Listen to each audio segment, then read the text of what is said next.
এখন আমি দেখাবো চিংড়ি মাছ কীভাবে ভাজি করতে হয়।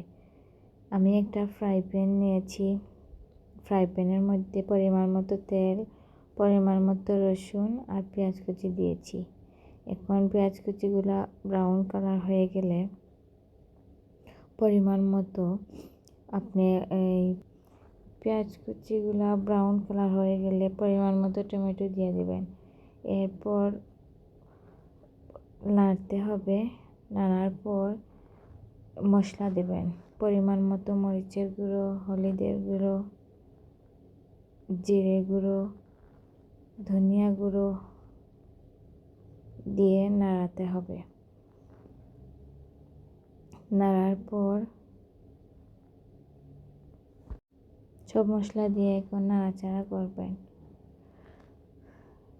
নাড়ার পর আপনি একটু অল্প করে একটু পানি দিয়ে দেবেন।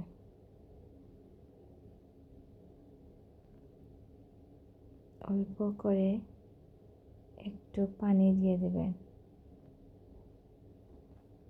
পানি দেওয়ার পর আবার নাড়াচাড়া করবেন। নাড়াচাড়া করার পর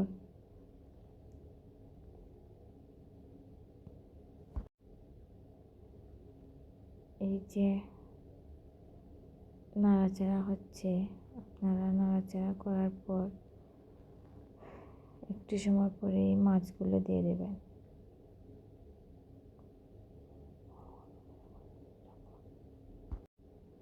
এই যে নাড়াতে হবে। এখন আমরা মাছ দিয়ে দেব। মাছ দেওয়ার পর চিংড়ি মাছগুলো দেওয়ার পর নাড়াচাড়া করতে হবে। এভাবে নাড়াচাড়া করতে হবে।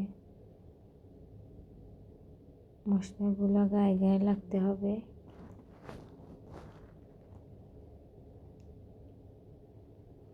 এর ফাঁকে বলছি আমার চ্যানেলটা সাবস্ক্রাইব করবেন আর ফেসবুক পেজটা ফলো দেবেন সবাই। এরকম অনেক সময় রাখতে হবে। এই যে রাখার পর আপনারা অনেকক্ষণ নাড়াচাড়া করতে হবে। এই যে এভাবে নাড়াচাড়া করতে হবে।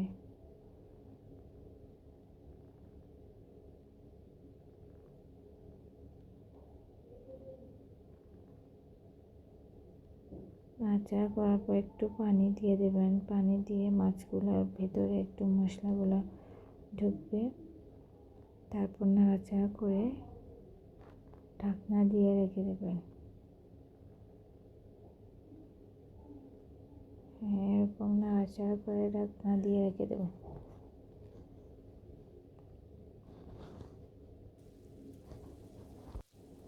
এখন চিংড়ি মাছগুলো ভাজি হয়ে গেছে অলরেডি। এখন আমরা ধনিয়া পাতা দিয়ে দেব, দিয়ে নামিয়ে ফেলব। এই যে সবাই ভিডিওটি শেয়ার করবেন, ফলো দেবেন। ধন্যবাদ সবাইকে। এই যে আমাদের চিংড়ি মাছ ভাজি।